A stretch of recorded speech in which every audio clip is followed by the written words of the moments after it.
নমস্কার বন্ধুরা, আমি বৃষ্টি। এই মুহূর্তে আমার ইউটিউব চ্যানেল বা ফেসবুক পেজ থেকে যারা আমাকে দেখছো সবাইকে স্বাগত এবং অনেক অনেক অনেক ধন্যবাদ।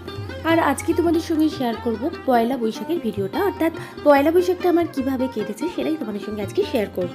প্রতিবারের মতো এবারেও আমার বাড়িতে পুজো ছিল লক্ষ্মী গণেশ। প্রত্যেকটা বাড়িতেই ন্যাচারালি এটা হয়ে থাকে, যেমন পয়লা বৈশাখে যেহেতু আমাদের কারখানা রয়েছে আমাদেরও লক্ষ্মী গণেশ পুজোটা হয়ে থাকে। তো সকালবেলা আমি সমস্ত পুজো জোগাড় করে রেখেছিলাম, আর রাজাদার আসতে অনেকটা দেরি হবে আমাকে ফোন করে বলেছিল, তাই রান্নাবান্নাটাও করে নিয়েছিলাম। এরপর রাজাদা এসেছিল প্রায় 1:45। আমাদের এবার অবশ্য দুখানা ঠাকুর এসেছিলো, মানে দুটো লক্ষ্মী আর দুটো গণেশ এসেছিলো, কারণ আমার বর বলল আমাদের কারখানাতে সেরকমভাবে কোনো ঠাকুর ছিল না, তাই জন্য কারখানার জন্যই ছোটো যে লক্ষ্মী গণেশটা দেখলে ওটা আমাদের কারখানার জন্য, আর ওপরে যে বড় লক্ষ্মী আর গণেশটা ওটা ওপরের ঠাকুর ঘরের জন্য।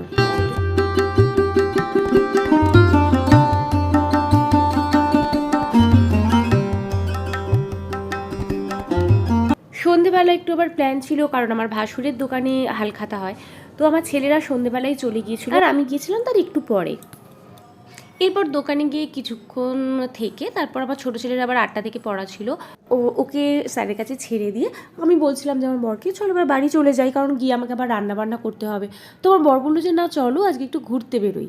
তো আমি তো ভাবলাম বাবারে গিয়ে আবার রান্নাবান্না করতে হবে, এখন আবার কি ঘুরতে যাবো রে বাবা। তো ও হঠাৎ সারপ্রাইজ দিয়ে আমাকে একটা হোটেলে নিয়ে গেল আর নিয়ে বললো চলো খাবার আজকে পার্সেল করে নিয়ে নিই, তোমার কাছে রান্নাবান্নার ছুটি করতে হবে না। আমার তো শুনে মন খুশি হয়ে গেল। হোটেলে এতটাই ভিড় ছিল আমাদেরকে প্রায় মিনিট 20 দাঁড়াতে হয়েছিল। তারপর খাবার দাবার নিয়ে চলে এসেছিলাম বাড়ি।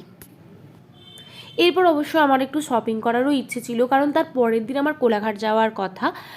সেই ভিডিওটা তোমাদেরকে পরে বলছি কেন কোলাঘাট যাওয়ার কথা ছিল, তো আজকে এখন সেটা তোমাদের সঙ্গে শেয়ার করলাম না, পরের ভিডিওতে জানতে পারবে কেন আমি কোলাঘাট গেছিলাম, কেনই বা শপিং করতে যাওয়ার কথা ছিল সেগুলো। তো তাই জন্য আমি ভেবেছিলাম একটু শপিং করবো, কিন্তু এতটাই দেরি হয়ে গেছিলো আর শপিং করতে গেলাম না। খাবার দাবার নিয়ে সোজা চলে এসেছিলাম বাড়ি।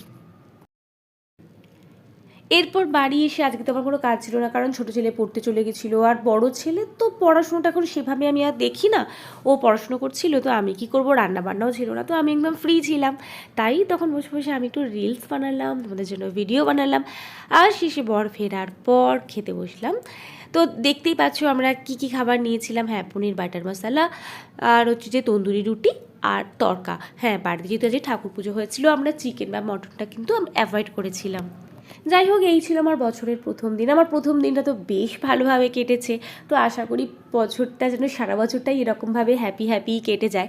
তো আজকের ভিডিওটা এতটাই, তোমাদের কেমন লাগলো অবশ্যই জানিও। কিন্তু আজকের মতো টাটা, সবাই ভালো থেকো।